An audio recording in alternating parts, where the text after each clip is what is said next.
بسم اللہ الرحمن الرحیم۔ السلام علیکم، میں شجیع اللہ فراست۔ آپ دیکھ رہے ہیں نیشنل اور انٹرنیشنل نیوز پر مشتمل 4 ٹی وی کا خصوصی خبرنامہ دنیا بھر سے، یعنی خبریں آپ کی نظر سے۔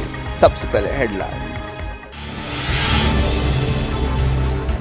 انڈیا نے کینیڈا کے شہریوں کے لیے ویزے روک دیے، کہا سفارتی سٹاف کم کیا جائے۔ تنازع میں تیزی، ویزا ایپلیکینٹس غیر یقینی کا شکار۔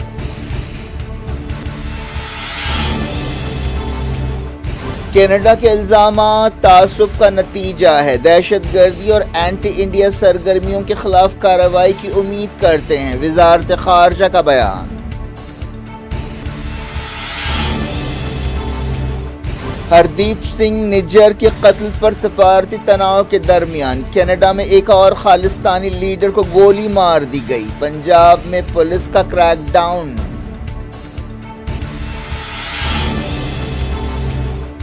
اسرائیل کے ساتھ تعلقات قائم کرنے کی کوششیں ہو رہی ہیں، سعودی کراؤن پرنس محمد بن سلمان نے کیا اقرار۔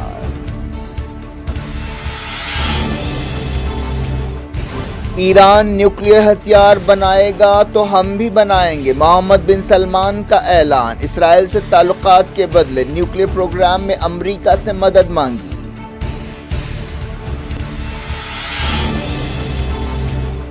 پاکستان میں الیکشنز جنوری میں ہوں گے، الیکشن کمیشن نے کیا اعلان، حلقوں کی حد بندی کا جائزہ۔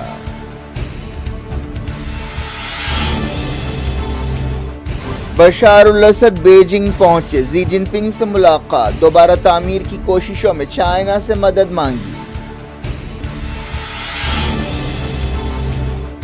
ویمن ریزرویشن بل پر جگدیپ دھنکر نے بنایا پینل، راجیہ سبھا میں منظوری کے بعد صدر جمہوریہ کے پاس بھیجا جائے گا۔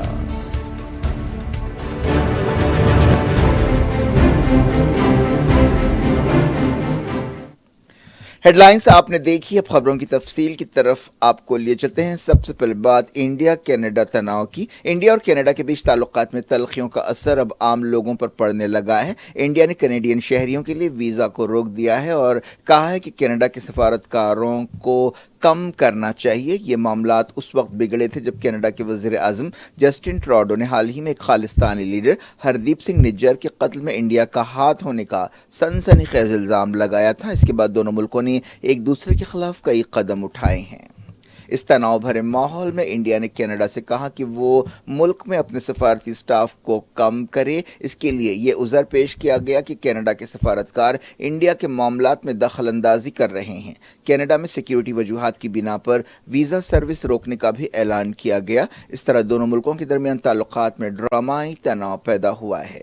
وزارت خارجہ کے ترجمان ارندم باگچی نے دہلی میں کہا کہ انڈیا میں کینیڈا کی سفارتی موجودگی کینیڈا میں انڈیا کی موجودگی سے کافی زیادہ ہے، اسی لیے اس کا سائز گھٹانا چاہیے۔ باگچی نے کہا کہ اس معاملے میں برابری ہونی چاہیے۔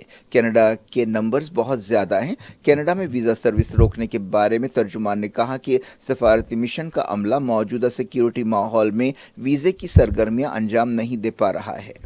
If there is any country, if you're talking about reputational issues and reputational damage, if there's any country that needs to look at this, I think it is Canada and its growing reputation as a place, as a safe haven for terrorists, for extremists and for organized crime. And I think that's a country that needs to worry about its international reputation. وزارت خارجہ کے ترجمان نے media سے بات چیت کرتے ہوئے کہا کہ آپ ہمارے ہائی کمشنر اور کونسلیٹس کو درپیش سیکیورٹی خطرات سے اچھی طرح واقف ہیں، اس کی وجہ سے معمول کا کام کاج متاثر ہوا ہے۔ کینیڈا میں ہمارے ہائی کمشنر اور کونسلیٹس کام نہیں کر پا رہے ہیں، ہم وقفے سے صورتحال کا جائزہ لیں گے۔ انڈین گورنمنٹ نے الیکٹرانک ویزا سروس بھی روک دی ہے۔ باگچی نے کہا کہ یہ معاملہ کینیڈا کی طرف سے دیے جانے والے ویزوں میں بھید بھاؤ سے تعلق رکھتا ہے۔ انڈیا نے ٹراڈو کے الزامات کو رد کر دیا۔ باگچی نے کینیڈا کے الزامات کو سیاسی محرکات پر مبنی قرار دیا ہے اور کہا کہ اوٹاوا نے نجر کی ہلاکت کے بارے میں کوئی ٹھوس معلومات جاری نہیں کی ہیں۔ ارندم باگچی نے کہا کہ ٹراڈو کے الزامات سے تعصب جھلک رہا ہے۔ انہوں نے یہ بھی کہا کہ ہم کینیڈا سے امید کرتے ہیں کہ وہ دہشت گردی اور اینٹی انڈیا ایکٹیویٹیز کے بارے میں ہماری تشویش پر توجہ دے گا۔ چہارشنبے کو انڈیا نے کینیڈا میں رہنے والے تمام شہریوں اور کینیڈا کا سفر کرنے والے تمام انڈین سے کہا تھا کہ وہ وہاں پر اینٹی انڈیا ایکٹیویٹیز اور ہیٹ کرائمز کے اندیشوں کی وجہ سے انتہائی احتیاط سے کام لیں۔ کینیڈا نے بھی انڈیا کے تعلق سے ایسی ہی ایڈوائزری جاری کی ہے۔ کینیڈا کی ایڈوائزری میں کشمیر، آسام اور منی پور کے حالات کا حوالہ دیا گیا۔ تناؤ کے درمیان ایک اور خالستانی لیڈر کو کینیڈا میں قتل کر دیا گیا ہے۔ اس خالستانی لیڈر کی پہچان سکھدل سنگھ کی حیثیت سے کی گئی ہے، جنہیں کینیڈا کے ونیپیگ ٹاؤن میں گولی مار کر ہلاک کر دیا گیا۔ اس ہلاکت کو گینگ وار کا نتیجہ قرار دیا جا رہا ہے۔ اس طرح 9 مہینے میں کینیڈا میں 5 خالستانی لیڈرز یا ملیٹنٹس کو ہلاک کیا گیا ہے۔ تازہ واقعے میں ہلاک سکھدل کو گینگسٹر ارشدیپ ڈلہ کا ساتھی بتایا گیا ہے۔ کہا گیا کہ وہ ایک گینگ وار میں مارا گیا۔ کینیڈا کے وزیر اعظم نے کہا ہے کہ ان کے پاس اس بات کے ثبوت موجود ہیں کہ ہردیپ سنگھ نجر کو انڈین گورنمنٹ کے ایجنٹس نے ہلاک کیا ہے۔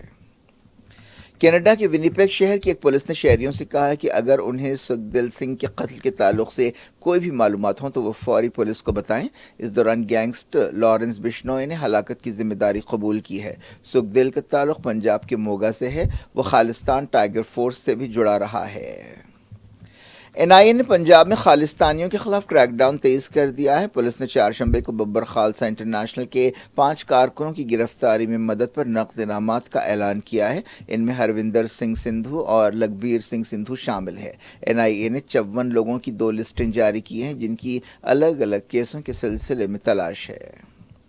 کینیڈا کے سکھوں میں خالستان ایک مقبول مطالبہ ہے۔ خالستان تحریک اس موومنٹ کو کہتے ہیں جو انڈیا کے پنجاب اور دوسرے مقامات کو ملا کر ایک الگ سکھ ریاست بنانے کے لیے چلائی گئی تھی۔ 1980 کے دہے میں یہ تحریک اپنی انتہا کو پہنچی تھی۔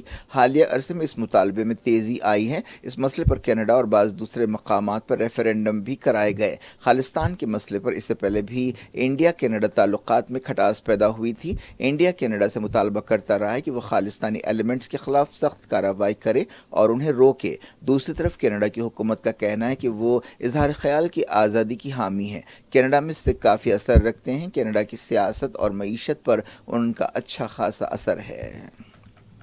امریکہ نے ایک بار پھر کینیڈا کے الزامات پر فکر مندی کا اظہار کیا ہے اور نئی دہلی سے مطالبہ کیا ہے کہ وہ کینیڈا میں ہردیپ سنگھ نجر کے قتل کی تحقیقات میں تعاون کرے۔ اس سلسلے میں وائٹ ہاؤس نے ایک بیان جاری کیا۔ نیشنل سیکیورٹی کے ترجمان جان کربی نے کہا کہ ہم انتہائی فکر مند ہیں اور انڈیا کی اس بات کے لیے حوصلہ افزائی کرتے ہیں کہ وہ مکمل طور پر تعاون کریں۔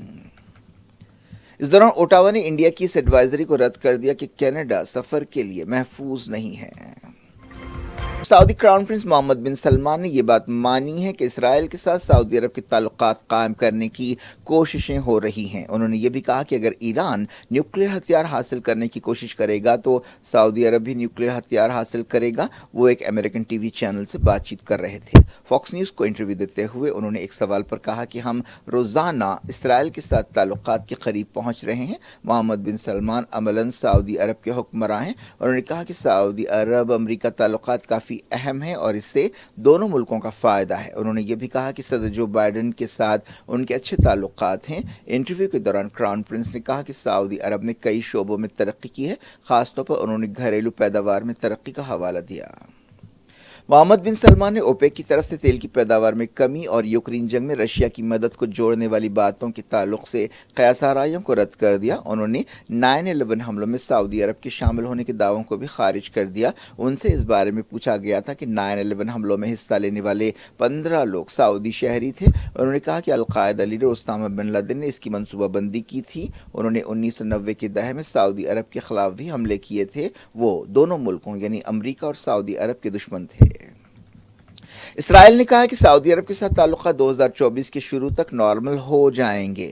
امریکہ لمبے عرصے سے اس بات کی کوشش کر رہا ہے کہ سعودی عرب اور اسرائیل کے درمیان تعلقات قائم ہوں۔ محمد بن سلمان کے انٹرویو کے پس منظر میں اسرائیلی وزیر خارجہ ایلی کہن نے کہا کہ تعلقات بحال کرنے کی طرف پیش قدمی ہوئی ہے۔ امریکی صدر جو بائیڈن نے امید ظاہر کی ہے کہ سعودی اسرائیل تعلقات جلد حقیقت بن جائیں گے۔ امریکی حکومت کے ایک عہدیدار نے کہا کہ بائیڈن اسرائیل سعودی تعلقات کے لیے کافی کوششیں کر رہے ہیں۔ Assistant secretary state Barbara Leaf نے کہا کہ ہم مانتے ہیں کہ یہ راستہ بہت لمبا ہے۔ انہوں نے اس امکان کو رد کر دیا کہ جلد ہی ایران نیوکلیئر ڈیل پر دستخط ہوں گے۔ معلوم ہوا کہ سعودی عرب نے اسرائیل کے ساتھ تعلقات قائم کرنے کے لیے بعض شرطیں رکھی ہیں. ان میں یہ شرط بھی شامل ہے کہ وہ سعودی عرب کے سول نیوکلیئر پروگرام میں مدد کرے گا اور امریکی ہتھیاروں کی خریدی پر پابندیاں کم کی جائیں گی. ڈونلڈ ٹرمپ کے دور میں سعودی عرب کے بعض اتحادیوں نے ابراہم ایکارڈ کے تحت اسرائیل کے ساتھ تعلقات قائم کیے تھے، جن میں UAE، بحرین اور سوڈان اور موراکو شامل ہے. حال ہی میں سعودی عرب کی میزبانی میں یونائیٹڈ نیشنز میں ایک میٹنگ ہوئی جس میں اسرائیل فلسطین مسئلے کو حل کرنے پر زور دیا گیا. سعودی عرب کافی عرصے سے کہتا رہا ہے کہ اسرائیل کے ساتھ تعلقات قائم کرنے کے لیے فلسطینی ریاست بننا ضروری ہے. پاکستان میں اگلے الیکشنز جنوری 2024 میں ہوں گے، جس میں نئی حکومت کو چنا جائے گا. الیکشن کمیشن آف پاکستان نے حلقوں کی حد بندی کا جائزہ لیا اور اعلان کیا کہ 27 فروری کو شروعاتی لسٹ جاری کی جائے گی. یہ عمل 30 نومبر تک پورا ہو جانے کا امکان ہے. اس کے بعد 56 دن کی الیکشن مہم کی گنجائش رکھی گئی ہے. جنوری کے آخری ہفتے میں الیکشن ہوں گے. پاکستان نیشنل اسمبلی کو وقت سے پہلے 9 اگست کو ڈیزالو کر دیا گیا تھا، جس کے بعد شہباز شریف نے وزیر اعظم کی حیثیت سے استعفیٰ دیا. اس کے بعد سے ملک میں کارگزار وزیر اعظم کام کر رہے ہیں. ان الیکشنز میں حصہ لینے کے لیے مسلم لیگ نون کی قیادت کے مقصد سے نواز شریف اکتوبر میں پاکستان آنے والے ہیں. دوسری طرف سابق وزیر اعظم اور تحریک انصاف پارٹی کے لیڈر عمران خان اب بھی سائفر کیس میں جیل میں ہیں. یوکرین کے کٹر حامی پولینڈ نے کہا کہ اب وہ اپنے پڑوسی کو ہتھیار سپلائی نہیں کرے گا. یوکرین سے اناج کے ایکسپورٹ کے بارے میں ایک تنازع کے درمیان یہ بات کہی گئی. پولینڈ کے وزیر اعظم نے کہا کہ وہ اب جدید ہتھیاروں کے ساتھ اپنی حفاظت پر توجہ دیں گے. پولینڈ پہلے ہی یوکرین کو 320 سوویت دور کے ٹینکس اور 14 MiG-29 فائٹر جیٹس دے چکا ہے. منگل کو پولینڈ نے یوکرین کے سفیر کو طلب کرتے ہوئے صدر وولڈیمیر زیلنسکی کے بیان پر احتجاج کیا. زیلنسکی نے یونائیٹڈ نیشنز میں یہ بیان دیا تھا. پولینڈ، ہنگری اور سلوواکیہ کی طرف سے یوکرین کے اناج پر پابندی کی مدت بڑھائی گئی ہے. زیلنسکی نے کہا کہ یہ تشویش کی بات ہے کہ کس طرح یورپ کے دوست ملک یورپ میں یہ کھیل کھیل رہے ہیں. رشیا نے یوکرین کے کئی مقامات پر حملے کیے. خیرسون میں رشیا کے تازہ حملے میں کئی لوگ ہلاک اور زخمی ہوئے. خارکیف میں بھی ایسے ہی حملے کیے گئے. یوکرین نے کہا کہ اس نے رشیا کے 36 میزائلز کو مار گرایا. یوکرین نے دعویٰ کیا کہ اس نے کرائمیا میں رشیا کے ایک فوجی اڈے پر میزائل حملہ کیا.